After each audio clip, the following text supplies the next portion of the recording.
James, kasama ko nga be the player of the game natin from the SM Beermen. It's Junmar Fajardo, a new confidence high for him, 28 points, 15 rebounds.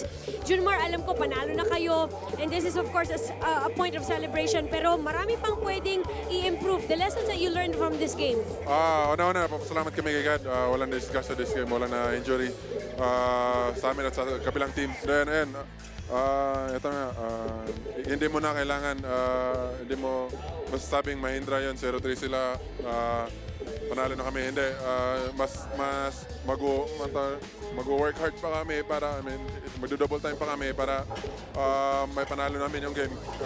Yun nga, nakalamang nga sila sa amin. Nung una nga, natambakan nila kami, then ayun, buti nila nag-pick up yung opensa namin at saka depensa namin nung second quarter and then third quarter and then the fourth.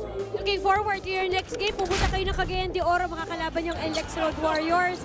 Asi Taulava, magandang matchup yan. Oo nga, excited na ako makabalik ulit sa Cagayan. And then, ayun nga, kailangan namin magpahinga, then mag-practice, then preparahan namin yung